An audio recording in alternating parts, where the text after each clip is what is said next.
दर्शकों ब्रेक तो बाद तुहाडा स्वागत है जी। डॉक्टर साहब साडे कोल कमेंट आया है साडी खालिस्तान ऐलाननामे दी 69वीं वरेगंढ वाली वीडियो ते पुनीत शर्मा जी दा ਇਹ ਲਿਖਦੇ ਹਨ ਮੇਰੇ ਸਿੱਖ ਭਰਾਵੋ ਆ ਅਨਿਕੇਤ ਕੁਮਾਰ ਜੀ ਦੀ ਗੱਲ ਦਾ ਗੁੱਸਾ ਨਾ ਕਰਿਓ ਲੱਗਦਾ ਇਹ ਵੀ ਮੈਨੂੰ ਭਈਆ ਜਿਹਾ ਹੀ ਹੈ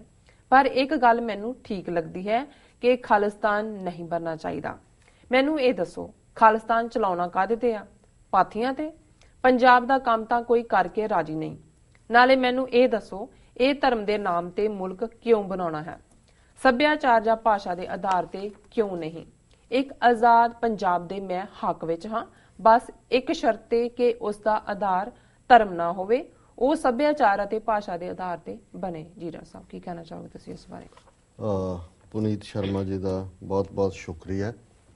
ਔਰ ਜਦੋਂ ਅਸੀਂ ਸਮਾਰਟਨੈਸ ਦੀ ਗੱਲ ਕਰਦੇ ਹਾਂ ਸਾਡੇ ਪੰਜਾਬੀ ਹਿੰਦੂ ਵੀਰ ਬਹੁਤ ਸਮਾਰਟ ਨੇ ਜੀ ਔਰ ਇਹਨਾਂ ਨੂੰ ਇਹ ਪਤਾ ਹੈ ਵੀ ਇਹਨਾਂ ਨੇ ਕਿਵੇਂ ਸਿੱਖਾਂ ਨੂੰ ਲੈਟ ਡਾਊਨ ਵੀ ਕਰਨਾ ਹੈ ਪਰ ਨਾਲ ਦੀ ਨਾਲ ਇਹ ਵੀ ਦਲੀਲ ਰੱਖਣੀ ਹੈ ਜੀ ਦੇਖੋ ਅਸੀਂ ਤਾਂ ਇੱਕ ਨਿਆਂਪੂਰਤ ਗੱਲ ਕਰ ਰਹੇ ਹਾਂ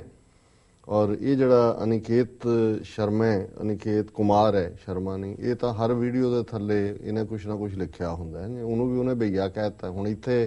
ਜਦੋਂ ਉਹਨੇ ਕਿਹਾ ਜੀ ਇਹ ਭਈਆ ਜਿਹਾ ਲੱਗਦਾ ਆਪ ਇਹਨੇ ਮਿਸਟਰ ਪੁਨੀਤ ਸ਼ਰਮਾ ਨੇ ਆਪਣੇ ਆਪ ਨੂੰ ਸਿੱਖਾਂ ਨਾਲ ਆਇਡੈਂਟੀਫਾਈ ਕਰ ਲਿਆ ਕਿ ਜੀ ਮੈਂ ਪੰਜਾਬੀ ਹਾਂ ਜੀ ਫਿਰ ਉਹਨੇ ਆਪਣਾ ਜਿਹੜਾ ਉਹ ਵਾਰ ਕੀਤਾ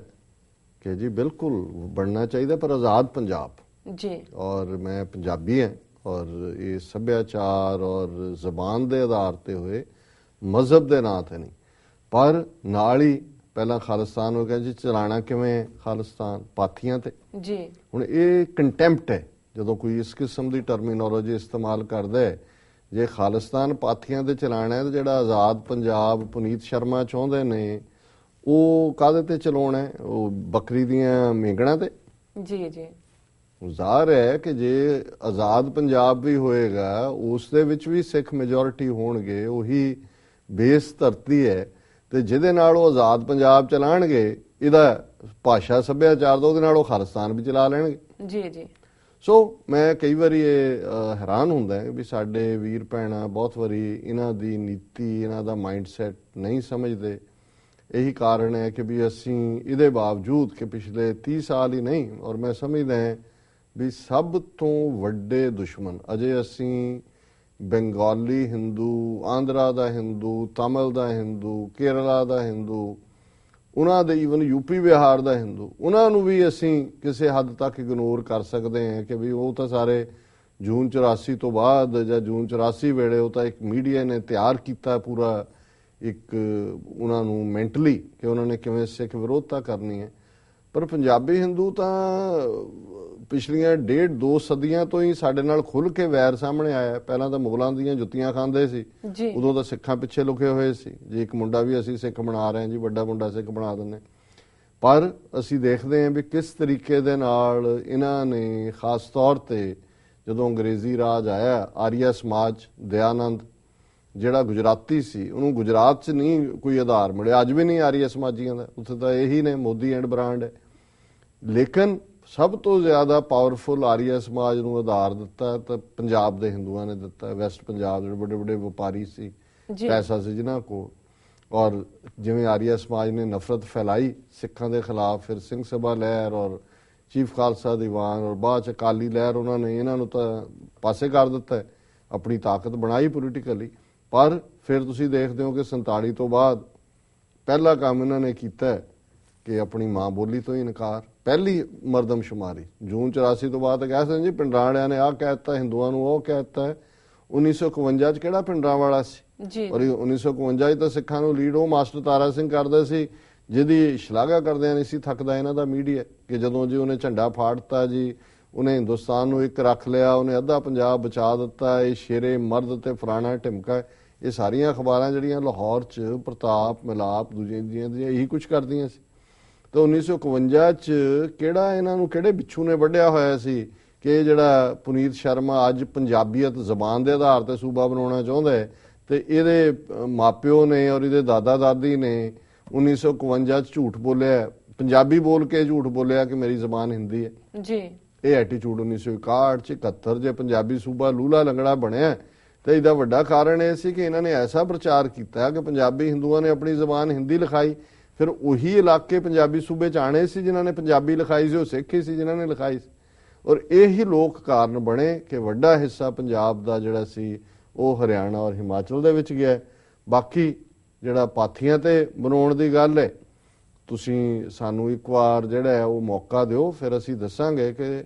ਸਾਡੇ ਕੋਲ ਤਾਂ ਗੈਸ ਹੋਏਗੀ, ਪਾਥੀਆਂ ਤੇ ਤਾਂ ਤੁਸੀਂ ਜਾਓਗੇ ਜਮਨਾ ਪਾਰ ਵਾਲੇ, ਔਰ ਤੁਹਾਡਾ ਜਿਹੜਾ ਕੀ ਹੋਏਗਾ, ਮੈਂ ਇੱਕ ਆਰਟੀਕਲ ਕੱਢਿਆ ਹੋਇਆ ਆਉਣ ਵਾਲੇ ਦਿਨਾਂ 'ਚ ਮੈਂ ਡਿਸਕਸ ਕਰਾਂਗਾ ਕਿ ਕੁਲਦੀਪ ਨਈਅਰ ਉਹਨੇ ਕਿਵੇਂ ਚੀਕਾਂ ਮਾਰੀਆਂ ਕਿ ਜੀ ਅੱਜ ਕਸ਼ਮੀਰ ਦੇ ਵਿੱਚ ਕਸ਼ਮੀਰੀ ਪੰਡਤ ਰੈਲੇਵੈਂਟ ਹੋ ਗਏ ਨੇ, ਪੰਜਾਬ 'ਚ ਪੰਜਾਬੀ ਹਿੰਦੂ ਰੈਲੇਵੈਂਟ ਹੋ ਗਏ ਨੇ, ਕਿਉਂਕਿ ਉਹ ਮੁਸਲਿਮ ਮੈਜੋਰਿਟੀ ਹੈ, ਸਿੱਖ ਮੈਜੋਰਿਟੀ। ਉਹਨੇ ਆਰਟੀਕਲ 'ਚ ਲਿਖੇ। ਔਰ ਅਸੀਂ ਸਮਝਦੇ ਹਾਂ ਵੀ ਇਹ ਜਿਹੜੇ ਆਪਣੀ ਧਰਤੀ ਨਾਲੋਂ ਟੁੱਟੇ ਹੋਏ ਲੋਕ ਨੇ, ਜਿਹੜੇ ਆਪਣੀ ਮਾਂ ਤੋਂ ਹੀ ਟੁੱਟ ਜਾਂਦੇ ਨੇ, ਫਿਰ ਉਹਨਾਂ ਨੂੰ ਤੁਸੀਂ ਕਪੂਤ ਕਹੋ ਕਿ ਉਹਨਾਂ ਨੂੰ ਕੁਛ ਕਹੋ, ਲੇਕਿਨ ਇਹਦੇ 'ਚ ਕੋਈ ਦੋ ਰਾਵਾਂ ਨਹੀਂ ਨੇ ਕਿ ਪੰਜਾਬ ਦੀ ਜਿਹੜੀ ਤਰਾਸਦੀ ਜਿਹਨੇ ਜੂਨ 84 ਔਰ ਉਸ ਤੋਂ ਬਾਅਦ ਸਿੱਖਾਂ ਨੂੰ ਇਸ ਪਾਸੇ ਤੋਰਿਆ, ਔਰ ਅੱਜ ਸਿੱਖ ਜਿਹੜੇ ਨੇ ਆਜ਼ਾਦ ਮੁਲਕ ਖਾਲਿਸਤਾਨ ਲਈ ਸੰਘਰਸ਼ੀਲ ਨੇ, ਉਹਦਾ ਸਭ ਤੋਂ ਵੱਡਾ ਰੀਜ਼ਨ ਹੈ ਪੰਜਾਬੀ ਸਾਡੇ ਹਿੰਦੂ ਵੀਰ ਭੈਣਾਂ ਨੇ।